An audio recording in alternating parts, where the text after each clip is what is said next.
नमस्कार दोस्तों, स्वागत है आपके अपने चैनल डीएस राजपूत एजुकेशन में। तो साथियों, आज अपन लोग देखने वाले हैं बाल विकास का बहुत ही महत्वपूर्ण प्रैक्टिस सेट पेपर। दोस्तों इसमें आपके 30 क्वेश्चन आज आप लोग देखने वाले हैं। अगर आप लोग UP TET, C TET, super TET जैसे एग्जाम्स की तैयारी कर रहे हैं, जो भी हमारे भाई बहन हमारे साथ जुड़े हुए हैं, तो उनके लिए बहुत ही महत्वपूर्ण क्वेश्चन आंसर हैं। दोस्तों आशा करता हूँ कि आप लोग शुरू से अंत तक जरूर बने रहेंगे। आपका जो समय लगने वाला है, कम से कम आपका 15 मिनट में आप लोग 30 क्वेश्चन कवर करने वाले हैं। ऐसे कवर करने वाले हैं क्वेश्चन जो आपके एग्जाम्स में पूछे जाते हैं या पूछे जाने की संभावना है। तो चलते हैं बिना समय बर्बाद किए हुए क्वेश्चन की ओर। डायरेक्ट क्वेश्चन देखते हैं। दोस्तों आपको क्या करना है, हर एक क्वेश्चन का आंसर देते हुए चलना है, ठीक है, कमेंट बॉक्स में, अगर आप लोग ईमानदारी से मेहनत से तैयारी कर रहे हैं तब, ठीक है। तो क्वेश्चन देखते हैं पहला। बच्चों में ज्ञान की रचना करने और अर्थ का निर्माण करने की क्षमता होती है, इस परिप्रेक्ष्य में एक शिक्षक की भूमिका है। तो एक शिक्षक की भूमिका क्या हो सकती है? संप्रेषक और व्याख्याता की, सुगमकर्ता की, निर्देशक की, या तालमेल बैठाने की। तो क्या हो जाएगा इसका राइट आंसर? तो दोस्तों इसका जो राइट आंसर होगा वो हो जाएगा एक सुगमकर्ता की, ठीक है। तो शिक्षक का काम क्या है? किसी भी चीज़ को एक सरलता पूर्वक और सरल से सरल तरीके से समझाने का, इसीलिए उसको अपन लोग कह सकते हैं सुगमकर्ता की, ठीक है। तो सुगमकर्ता की एक भूमिका होती है एक शिक्षक की। नेक्स्ट क्वेश्चन देखेंगे, इनमें से कौन सी विशेषता प्रतिभाशाली बच्चों की नहीं है? तो क्या पूछा जा रहा है? वो विशेषता आपको बताना है जो प्रतिभाशाली बच्चों की नहीं है। उच्च आत्म क्षमता की, निम्न औसतीय मानसिक प्रक्रियाओं की, अंतर्दृष्टि पूर्वक समस्याओं का समाधान करना, उच्चतर श्रेणी की मानसिक प्रक्रियाएं, ठीक है। तो विशेषता बतलाना है जो प्रतिभाशाली बच्चों की नहीं है, ठीक है। तो दोस्तों इसका जो राइट आंसर होगा वो हो जाएगा निम्न औषधीय मानसिक क्रियाएं, ठीक है। तो ये आपका राइट आंसर हो जाएगा सेकंड ऑप्शन। नेक्स्ट क्वेश्चन देखते हैं, सामाजिक नियमों व कानूनों के विरुद्ध व्यवहार करने वाला बालक कहलाता है। क्या कहलाता है? वो बालक कैसा हो सकता है? इस क्वेश्चन का आंसर आपको देना है। दोस्तों आप लोग आंसर देते हैं, कुछ लोग देते हैं, कुछ लोग नहीं देते हैं। तो जो भी हमारे भाई बहन हमारे साथ जुड़े वो हर एक क्वेश्चन का आंसर जरूर दें। जो क्वेश्चन पूछा जाता है वो क्वेश्चन का आंसर आपको 100% देना ही देना है, ठीक है, चाहे वो सही हो चाहे वो गलत हो, ठीक है। अगर गलत होगा तो आपको सही पता जरूर चल जाएगा, ठीक है। इसलिए आप लोग गलती करेंगे तभी आप लोग सीख पाएंगे। तो बताना है आपको इसका राइट आंसर क्या होगा कि सामाजिक नियमों व कानूनों के विरुद्ध जो व्यवहार बच्चा करता है वो बालक कौन सी कैटेगरी में आता है? पिछड़े बालक में, बुद्धि बालक में, जड़ बुद्धि बालक में, या बाल अपराधी के रूप में, ठीक है। तो तीसरे क्वेश्चन का आंसर आपको कमेंट करना है। नेक्स्ट क्वेश्चन देखेंगे, एक शिक्षक को कक्षा में कार्य करना चाहिए प्रगतिशील भूमिका में, प्रभुत्ववादी भूमिका में, प्रजातांत्रिक भूमिका में, या प्रभावशाली भूमिका में। तो इसका राइट आंसर क्या हो जाएगा? दोस्तों इसका जो राइट आंसर होगा कि एक शिक्षक को जो कक्षा में कार्य करना चाहिए वो एक किस रूप में करना चाहिए? प्रजातांत्रिक की भूमिका के रूप में एक शिक्षक को कार्य करना चाहिए, ठीक है। तो आपका क्या राइट आंसर हो जाएगा? थर्ड ऑप्शन आपका राइट आंसर हो जाएगा। अधिगम का सबसे उपयुक्त कार्य क्या होता है? अधिगम, अधिगम समझते हैं, अधिगम यानी कि लर्निंग, ठीक है, लर्निंग। लर्निंग को क्या कहते हैं? लर्निंग को अपन लोग कह सकते हैं सीखना, ठीक है। तो लर्निंग को अपन लोग सीखना कहते हैं। तो सीखने का सबसे उपयुक्त कार्य क्या होता है? अब आप लोगों को ऑप्शन देखना है, व्यक्तिगत समायोजन, सामाजिक व राजनीतिक चेतना, व्यवहार परिवर्तन, स्वयं को रोजगार के लिए तैयार करना। तो दोस्तों इसका राइट आंसर जो होगा व्यवहार परिवर्तन। व्यवहार में आए परिवर्तन को अपन लोग क्या कहते हैं? अधिगम कहते हैं, ठीक है। तो आपका राइट आंसर हो जाएगा थर्ड ऑप्शन। नेक्स्ट क्वेश्चन देखेंगे, एक शिक्षक बच्चे द्वारा की गई छोटी छोटी गलतियों पर क्रोध प्रकट करता है, वो किस ओर इंगित करता है? तो वो एक किस प्रकार का शिक्षक माना जाएगा? वह बच्चे का सुचिंतक है, उसमें ज्ञान की कमी है, वह कुंठित है, या वह संवेदनात्मक रूप से संतुलित नहीं है? तो बच्चा तो गलती करता ही है, ठीक है। अगर शिक्षक को क्रोध आता है तो वो शिक्षक बच्चों को पढ़ाने के लिए बिल्कुल कतई भी काबिलियत उसमें नहीं है, ठीक है। तो इसलिए इसका जो राइट आंसर जाएगा कि दोस्तों अगर वो बच्चे उस शिक्षक को गुस्सा आती है तो वह संवेदनात्मक रूप से क्या है? संतुलित नहीं है, ठीक है, वह शिक्षक। नेक्स्ट क्वेश्चन देखते हैं, एनसीएफ 2005 के संबंध में निम्न में से कौन सा कथन सही है? अब आपको सही वाला कथन बतलाना है, ठीक है। तो दोस्तों इसका जो राइट आंसर होगा वो हो जाएगा कि यह एनसीईआरटी के द्वारा तैयार किया गया दस्तावेज है जो भारत की विद्यालयी शिक्षा के संबंध में संस्तुतियाँ प्रस्तुत करता है, ठीक है। एनसीएफ 2005 ये क्वेश्चन पूछा जाता है तो आप लोग उसको नोट डाउन भी कर सकते हैं, ठीक है। नेक्स्ट क्वेश्चन देखते हैं, दोस्तों कुछ क्वेश्चन आपसे पूछे जाते हैं, उन क्वेश्चन का आंसर आप लोग जरूर दीजिएगा, चाहे गलत हो चाहे सही हो, ठीक है। नेक्स्ट वीडियो जैसे ही अपलोड होगी उसका आपको आंसर सही बता दिया जाएगा, ठीक है। अगर आप लोग सही देते हैं तब तो कोई दिक्कत नहीं, अगर आप लोग आंसर गलत देते हैं तो आपको बतला दिया जाएगा, ठीक है। अधिगम में आकलन किस लिए आवश्यक होता है? तो अधिगम आप लोग समझते हैं, सीखने में जो आकलन होता है, जैसे एग्जाम्स होता है, तो वो किस लिए आवश्यक है? ग्रेड एवं अंकों के लिए, जांच परीक्षण के लिए, प्रेरणा के लिए, या पृथक्करण और श्रेणीकरण के उद्देश्य को प्रोत्साहन देने के लिए। तो दोस्तों इसका जो राइट आंसर होगा वो हो जाएगा कि प्रेरणा के लिए आवश्यक होता है अधिगम, ठीक है।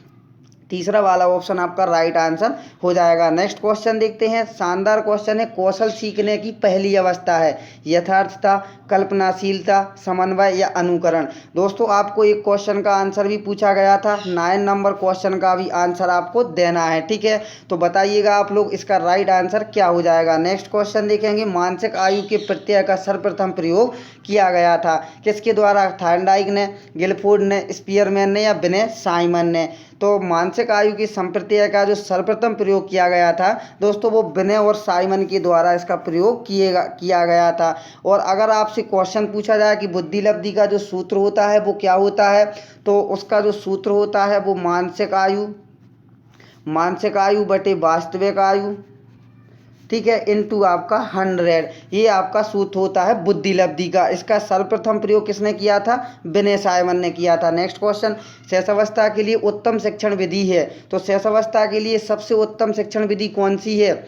मांटेसरी विधि, खेल विधि, किंडरगार्टन विधि या फिर आपका ये सभी। तो दोस्तों शैशवावस्था में तो सभी विधियां सही हो सकती हैं, इसलिए सभी चारों के साथ अपन लोग चले जाएंगे, तीनों के साथ, ठीक है। तो आपका जो राइट आंसर होगा ये सभी आपका ऑप्शन राइट हो जाएगा। नेक्स्ट क्वेश्चन देखेंगे, प्रेरणा अनुभूतियों के संतुष्टिकरण की अवस्थाओं तक पहुंचने और व्यक्तिगत लक्ष्यों को प्राप्त करने की आवश्यकता को संबोधित करती है, क्या करती है? प्रभावी, भावात्मक, संरक्षण उन्मुखी या सुरक्षा उन्मुखी। तो दोस्तों इसका जो राइट आंसर हो जाएगा वो हो जाएगा भावात्मक, ठीक है। ये दूसरा वाला ऑप्शन आपका राइट आंसर हो जाएगा। जरूर देखते चलिएगा दोस्तों, भागना नहीं है वीडियो छोड़ के, आप लोग अपना नुकसान करने वाले हैं।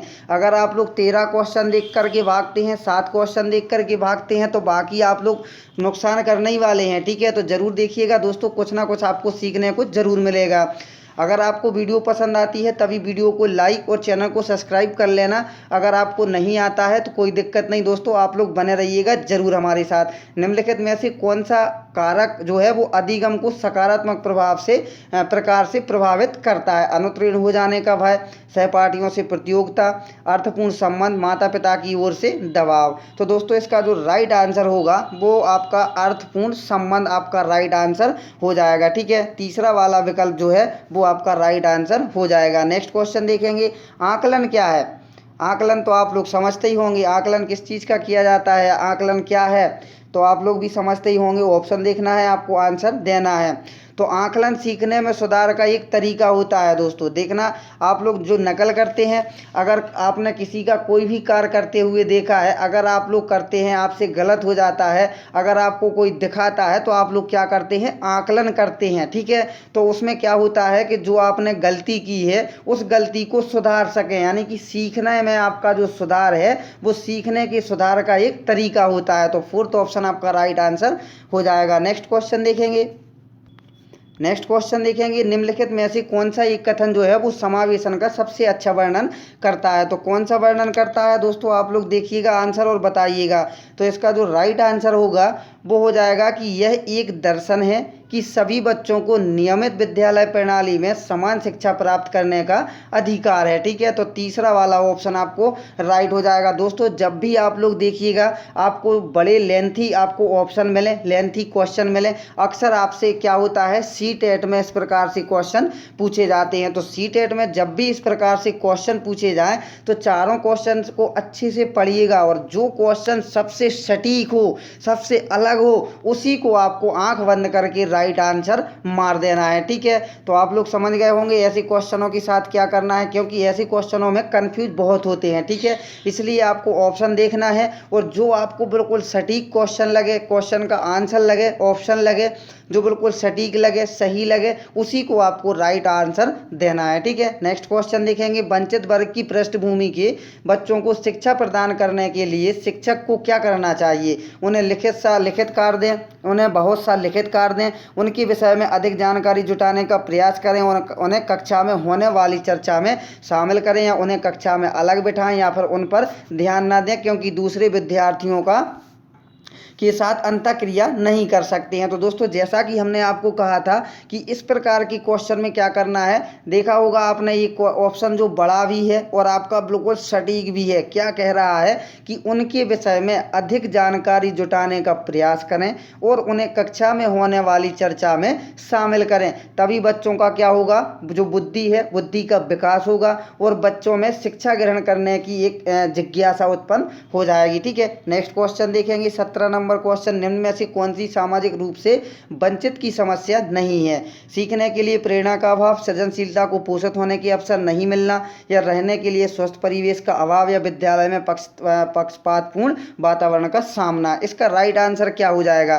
तो दोस्तों, इसका जो राइट आंसर हो जाएगा, सीखने के लिए प्रेरणा का अभाव जो है वो सामाजिक रूप से वंचित की समस्या होती है। ठीक है, नेक्स्ट क्वेश्चन देखते हैं। शिक्षण की प्रक्रिया में शिक्षार्थी हैं, ये क्वेश्चन हमने आपको कई बार बतला दिया गया है, इसका आंसर आपको देना है। ठीक है, तो शिक्षण की प्रक्रिया में शिक्षार्थी क्या है? आश्रित चर हैं, स्वतंत्र चर हैं, मध्यस्थ चर हैं, या इनमें से कोई नहीं? तो दोस्तों, इसका आंसर भी आपको देना है। 18 नंबर क्वेश्चन का आंसर आप लोग जरूर दीजिएगा। ठीक है, ये क्वेश्चन शानदार है। ये पूछा जाता है, आरटीई एक्ट 2009 के अनुसार शिक्षक के लिए प्रति सप्ताह में कितने घंटे बच्चों को शिक्षण कार्य करना चाहिए? ठीक है, 40 घंटे, 42 घंटे, 45 घंटे, या फिर 48 घंटे। यहाँ पर दोस्तों घंटे है। ठीक है, यहाँ पर आपका घंटे दिया हुआ है, ये जो दिए हुए हैं ये आपके घंटे में दिए हुए हैं। तो कितने सप्ताह प्रति सप्ताह कार्य करना चाहिए एक शिक्षक को? तो दोस्तों, अगर आपको इसकी जानकारी नहीं है तो आप लोग इसको एक स्टार बना करके जरूर लिख लीजिएगा कि 45 घंटे शिक्षक को एक शिक्षण कार्य सुचारू रूप से कराना चाहिए, वो भी कितने? 7 दिनों में। ठीक है, तो 7 दिनों में कितना पढ़ाना चाहिए? 45 घंटे। समझ गए होंगे आप लोग। नेक्स्ट क्वेश्चन देखेंगे। छात्र में रुचि उत्पन्न करने की कला है, खाली स्थान को सबमिट करना है, शिक्षण, सहानुभूति, समदृष्टि, या प्रेरणा। तो क्या हो जाएगा इसका राइट आंसर? तो दोस्तों, इसका जो राइट आंसर होगा यहाँ पर आपका जाएगा प्रेरणा। ठीक है, प्रेरणा जो है छात्र में रुचि उत्पन्न करने की कला है। ठीक है, तो 4th ऑप्शन में आपको दिखाई दे रहा होगा इसका ऑप्शन। नेक्स्ट क्वेश्चन देखते हैं। नेक्स्ट क्वेश्चन में क्या पूछा जा रहा है कि कक्षा शिक्षण में पाठ प्रस्तावना सोपान सीखने के किस नियम पर आधारित है? प्रभाव के नियम पर, सादृश्यता का नियम, तात्पर्यता का नियम, या फिर साहचर्य का नियम। तो दोस्तों, सोपान जो प्रस्तावना सोपान है उसको सीखने के नियम किस पर आधारित हैं? तो इसका जो राइट आंसर बनेगा वो तत्परता के नियम पर आधारित आपका हो जाएगा, यानी कि आपका 3rd ऑप्शन राइट हो जाएगा। Next question. संप्रत्यय निर्माण का प्रथम सोपान क्या है? सामान्यीकरण, विभेदीकरण, प्रत्यक्षीकरण, या पृथक्करण। तो दोस्तों, इसका भी जो राइट आंसर आपका होगा वो प्रत्यक्षीकरण आपका राइट आंसर हो जाएगा। ठीक है, 3rd option is the right. ठीक है, तीसरा ऑप्शन आपका राइट आंसर हो जाएगा। Next question. प्रेक्षणात्मक अधिगम संप्रत्यय द्वारा दिया गया था। प्रेक्षणात्मक अधिगम संप्रत्यय किसके द्वारा दिया गया था? टोलमैन के, बेंडूरा के, थॉर्नडाइक के, या फिर कोहलर के। तो दोस्तों, इसका जो राइट आंसर होगा, ये प्रेक्षणात्मक अधिगम या संप्रत्यय का जो सिद्धांत दिया गया था वो बेंडूरा के द्वारा दिया गया था। ठीक है, तो 2nd ऑप्शन आपका राइट आंसर हो जाएगा। नेक्स्ट क्वेश्चन देखते हैं। अल्बर्ट बेंडूरा निम्न में से किस सिद्धांत से संबंधित हैं? ये शानदार क्वेश्चन है, ये आपको कई बार बता दिया गया है, तो आपको इसका भी राइट आंसर कमेंट करना है। 24 नंबर क्वेश्चन का आंसर आप लोग जरूर कमेंट करिएगा। नेक्स्ट क्वेश्चन देखते हैं। प्राथमिक स्तर पर दुबे समिति ने किन विषयों में अपेक्षित अधिगम स्तर का निर्धारण किया था? गणित अध्ययन का, पर्यावरण अध्ययन का, भाषा अध्ययन का, या फिर आपका ये सभी। तो क्या हो जाएगा इसका राइट आंसर? तो दोस्तों, जो दबे समिति थी उसने गणित अध्ययन का भी किया था, पर्यावरण अध्ययन का और भाषा अध्ययन का, इसलिए आपका जो राइट आंसर होगा वो आपका ये सभी ऑप्शन आपके राइट आंसर हो जाएंगे। ठीक है, नेक्स्ट क्वेश्चन देखते हैं। नेक्स्ट क्वेश्चन देखते हैं। निम्नलिखित में से कौन सा सीखने का नियम नहीं है? ये क्वेश्चन भी आप लोग देखिएगा अच्छे से। कौन सा सीखने का नियम है? तत्परता का नियम, तनाव का नियम, प्रभाव का नियम या अभ्यास का नियम? तो 26 नंबर क्वेश्चन का भी आंसर जल्दी से दे दीजिएगा, ठीक है। तो जल्दी से इसका कमेंट करिएगा, इसका राइट आंसर क्या होगा। नेक्स्ट क्वेश्चन देखेंगे, बच्चों के बारे में निम्नलिखित कथनों में से कौन से सही हैं? बच्चे जानकारी के निष्क्रिय प्राप्त करता है, या बच्चे समस्या समाधान करता है, या बच्चे वैज्ञानिक शोध करता है, या बच्चे पर्यावरण के सक्रिय अन्वेषक हैं। दोस्तों आपके यही ऑप्शन नहीं है, यही नहीं देना है, आपके विकल्प अलग दिए हुए हैं, फर्स्ट, सेकंड, थर्ड, फोर्थ, इनमें से देखना है कौन कौन से आपके सही हैं, ठीक है। तो इसका जो राइट आंसर होगा आपका बच्चे समस्या समाधान करता है, ये भी सही हो जाएगा। बच्चे वैज्ञानिक शोध करता है, ये भी आपका राइट आंसर हो जाएगा। और बच्चे पर्यावरण के सक्रिय अन्वेषक हैं, लेकिन आपका ये गलत हो जाएगा, इसलिए आपका पहला ही ऑप्शन जो है वो आपका राइट आंसर हो जाएगा, ठीक है। नेक्स्ट क्वेश्चन, विद्यार्थियों में संप्रत्यात्मक विकास को प्रोत्साहन देने के लिए निम्नलिखित में से कौन सी विधि सबसे प्रभावी है? तो सबसे प्रभावी कौन सी विधि है दोस्तों? तो इसका जो राइट आंसर होगा वो हो जाएगा कि विद्यार्थियों को बहुत से उदाहरण देना और उन्हें तर्क शक्ति का उपयोग करने के लिए प्रोत्साहित करना, ठीक है। तो आपका सेकंड ऑप्शन राइट हो जाएगा। नेक्स्ट क्वेश्चन देखेंगे।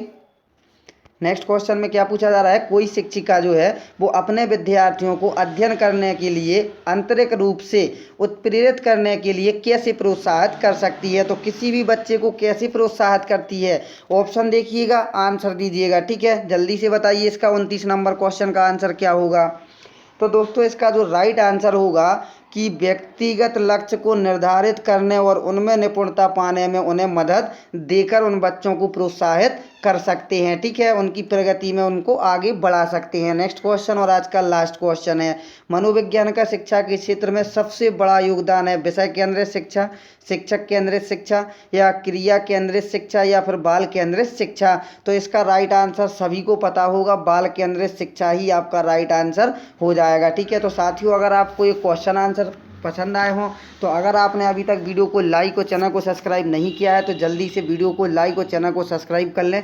साथ में जो बेल आइकन की घंटी आएगी उसको भी दबाना मत भूलिएगा। उससे क्या फ़ायदा होगा, जैसे ही कोई वीडियो आपको अपलोड की जाएगी आपके अपने चैनल पर तो उसका नोटिफिकेशन आपको सबसे पहले मिल पाएगा और आप लोग उस नई वीडियो को सबसे पहले देख पाओगे। तो वीडियो पसंद आई हो तो जल्दी से लाइक और चैनल को सब्सक्राइब जरूर कर लें। तो चलते हैं साथियों, मिलेंगे एक नेक्स्ट वीडियो में नई क्वेश्चन आंसर के साथ। जब तक के लिए जय हिंद, जय भारत, वंदे मातरम दोस्तों।